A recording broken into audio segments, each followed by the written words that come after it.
everyone. Welcome to yet another episode of Transparent Podcast. I have a very, very special guest with me today.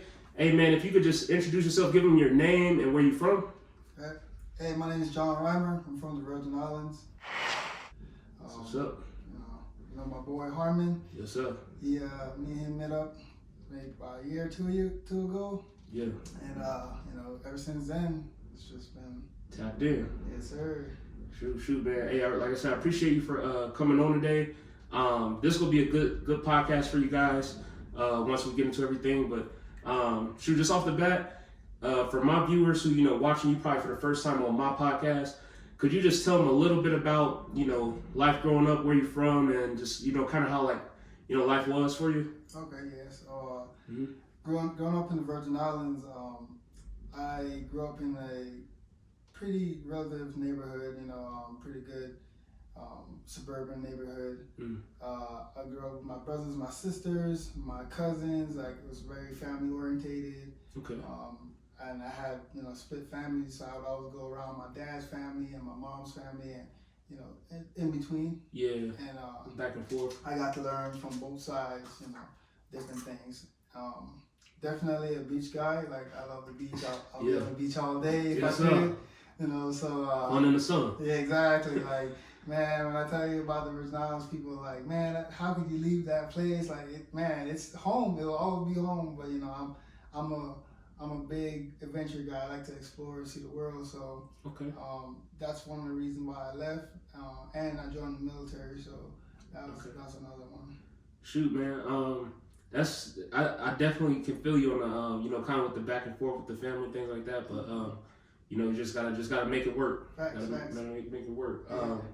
And you mentioned like you military, like just in short, just how has life been in the military? Like, how has it maybe impacted your life, better or worse, anything like that? Yeah, most definitely. Like, I always wanted to join the military as a kid. Like, that was my goal, and I didn't know the process to get it. I didn't know what I needed to do, but I know I wanted to be in it. So originally I wanted to join the Navy, and I was like, all right, man, I'm gonna try it out, see what I got. And I took the ASVAB. Yeah. Right before I graduated high school, I was like, all right, let me see if I could get in. And I was talking to the recruiters who was like, hey, you did all right, but you need a higher score. I'm like, okay, I'll try it again. And he was like, all right, man, you could try like 2 more times, and then after that we have to like give you a break. So I'm like, okay, cool. So I tried it 2 more times. I didn't get the score I needed. And then the guy was like, well, come back and see me in like a year or like 6 months or something. I was like, all right, I'll go study or whatnot and try to come back. And in that meantime, while I was studying, I went to Job Corps so I could learn plumbing. Oh, get my plumbing certificate. So while I was doing that, I went back and took it right before I graduated Job Corps. And I didn't get the score I needed for the Navy, so I was like, all right, I'm gonna walk over to the Army and see what they got going on. Yeah. And I walked in there and it was like, hey, what you trying to do? I was like, really, truly, I don't know, man. Honestly, I wanted to be infantry at first. I was like, I just knew like the basic stuff about the military. I didn't know like the jobs and all the, all the little support stuff going on. And the guy was like, all right, man, I'm gonna see what I could get you. And they were looking for a little bit, and the guy was like, he called me and was like, hey, we found something for you, man. It's not what you was looking for, but it's something, man. It's like, all right, let me see. So I came in the office, they showed me it was a supply for a reserve unit, and I got like a $7,000 bonus. I was like, ooh, hey, you should have started with that. I would have been saying, hey, sign me up. So exactly, and I was like, all right, well, I'm good with that, man. Like, I don't mind, being back here where I'm, re-enlisting or enlisting in home. Yeah, exactly. So the guy was like, all right, we'll set you up, and they got everything set up for basic. Went on there, and that was the beginning of a great career, because I'm still here. Man, that's what's up, man. Yeah. That's a good little story. And then, you said too, in the meantime, you was like, kind of still had that mentality, like, I gotta do something. So you're trying to do the plumbing with the certificate, all that. Still trying to make something happen. That's what's up, man. So just diving a little bit into it. This is the part I'm ready to get into. Could you tell the viewers out there, that, they heard a little bit about the background, where you're from, a little bit, with the military, but what else is it that you do outside of the military? So I'm an MMA fighter. Yes, sir.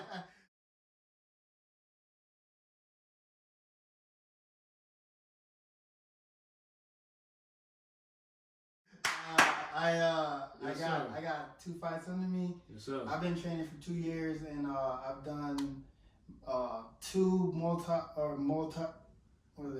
Thai competition, where that's stand-up kickboxing. Okay. And my first Muay Thai fight I won. Right after that, it was a tournament, so it was just a continuous fight. So I won the first one, I lost the second one. Mm-hmm. And then like a couple months later, I would say like 6 months later, I went into another Muay Thai, and I don't know, like I was more relaxed, like I was more chill, like I was just there to have fun, and I didn't get the dub, but I felt like I did, pretty good. I could have. You didn't get blown out the water. Yeah, exactly. Crazy. Yeah, it wasn't anything crazy like that. And then, so after that, I was talking to my coaches, and I was like, hey, like I've been trying to, get an MMA fight. I really want to fight MMA. So they was like, okay, well, if that's the case, then we're gonna need you to start doing a lot more training in Brazilian Jiu-Jitsu. And I'm like, all right, man, I don't like it. It's not something I'm really fond of. I'm comfortable standing up. And then it was like, well, if you don't train, then we can't get you to fight. So I was like, all right, man, I'll do what I gotta do to get there, So I started training BJJ, and then I started doing competitions, and it's just so I can get the experience, the exposure, and feel like that. Yeah. And then like a couple months later, I talked to my coach. It was like, hey, we see you've been training. We found some fights for you. So I was excited. I was happy, man. I was nervous. I was like, man, dude, I've been waiting for this for a minute. Like, that's what you've been working for. Exactly. I've been training hard. Like everybody's seen. Everybody's like, dude, like you're consistently here. You're always training. Like you did what you need to do to get here. This is what you were fighting for. This is what you deserve. So. Man, that's what's up. And can I mention something on that? I like that you brought that up, because that reminded me of something, someone told me a while back, where it was, you probably heard it, where they say, control the things that you can control. Yeah.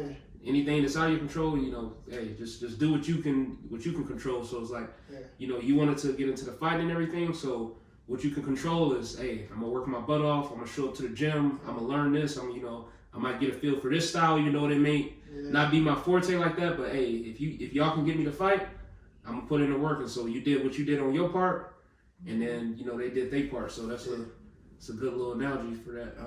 Man.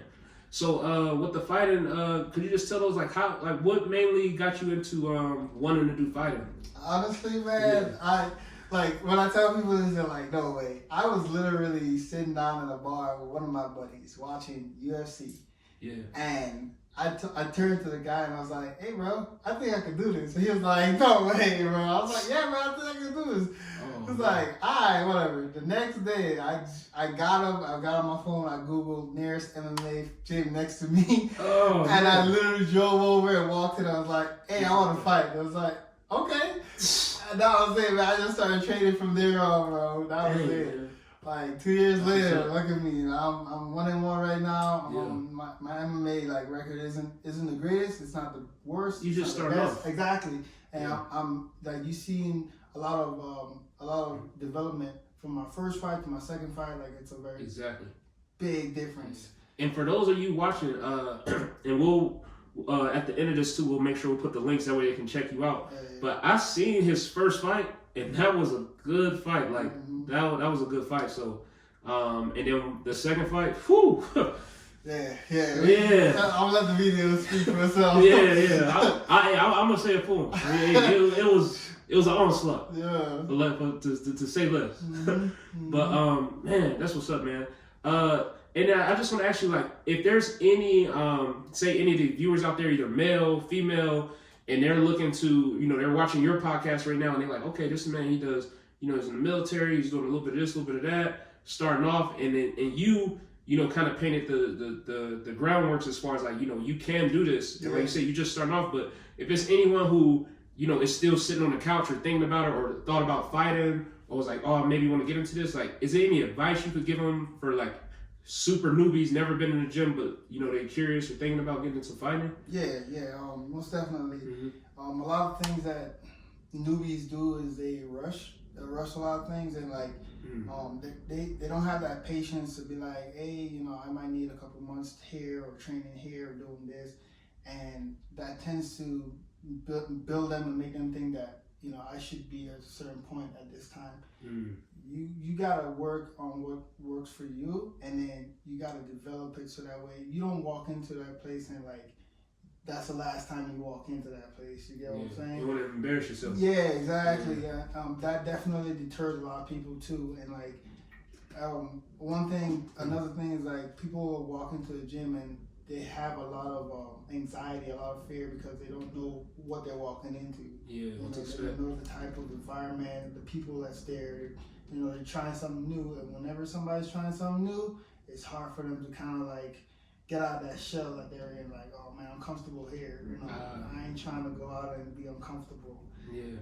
Getting comfortable with trying to be cool. Yeah, exactly. Yeah. Getting comfortable with the uncomfortable. That's what I'll tell them.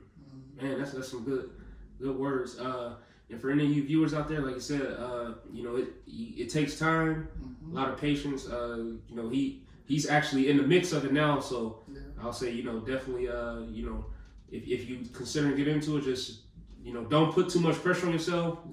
You know, listen to the coaches, see whatever, you know, your strengths and weaknesses are, work on that stuff, and you know, get better. Shoot, man. Is there any shout outs or anybody like coaches or anybody you know, you want to just shout out real quick? Yeah, most definitely.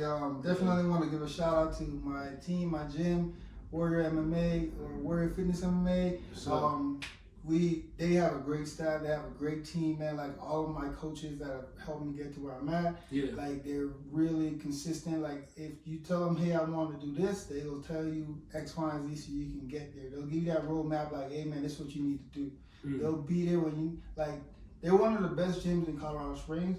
And I don't say that because I'm part of the gym. I say that because I've seen other gyms and I've seen how they interact with their fighters, man. Like our gym really takes care of their guys, and like they will make it in their best interest to help you get to where you want to be. And want to call out Coach Angie. You know, she's my head coach. Like she was there from day one. Coach Natalie, Coach Ben, Coach Larry. And my boy, he just got there, but he's been there for a while. I'm new to him, you know, versus he's new to me. He Coach Vinny, man, he's a pretty good guy. Like he knows what he's talking about, and he's well rounded, you know. So yeah, a lot of people out there. Yeah, big thanks to all, you know, the Warrior fan. For sure, man, dude. I really do appreciate you, you know, stopping in, checking in on us.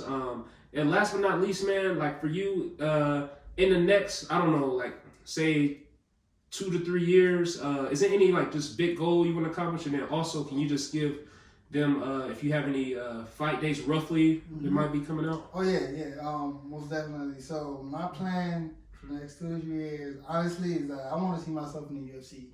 And I want to be on that screen where you're like, you know, you're saving up, you're waiting for Saturday night, like, oh yeah, my man's about to be out there. Pay per view. Yeah, exactly. I'm trying to be up there. Yes, sir. Honestly, and my goal, my path to it is like, I just want to get next year, between now and this time next year, I want to have at least 5 more fights completed, and then going pro. Once I go pro, just work my way up. So just the little short-term goals to get to the big. Yeah, exactly. That's what's up, man. Yeah, man, that's definitely what it is. That's where I want to go. Shoot, man. And then I want to say on camera too, props to you, man, because like at first I didn't even know he was fighting like that, like, and then I started seeing him like, oh shoot, like I'm like that's my boy, like he out here fighting too. Yeah. But like a lot of people, you know, don't even have the courage to even get in the ring sometimes. So I definitely, you know, commend you for that. Appreciate it. And you know, I'm sure all my people that's tuning in, you know, will support you, especially when they see this. They'll go check you out, and then, you know, we'll be rooting for you, man. Whatever you decide to do, you know, we behind you. Thanks, and last but not least, do you have any? Some people are social media people. I don't know if you have any socials or anything you want to shout out. I got both. I got Facebook, Instagram. I got Snapchat. You can follow me on Facebook. It's just John Reimer. I'm the only guy that has a picture of me and my kid in the pool. So, like, you know, it's kind of hard to not see me. Don't click on somebody that's hunting. Yeah, exactly. And IG, it's John340. Real simple. Snapchat, same thing, John, or J Reimer. So it's kind of hard to miss me. So there it is, man. And we'll definitely plug everything at the end of this video. But yeah, man. Just a last thank you for coming on, sharing that knowledge with them.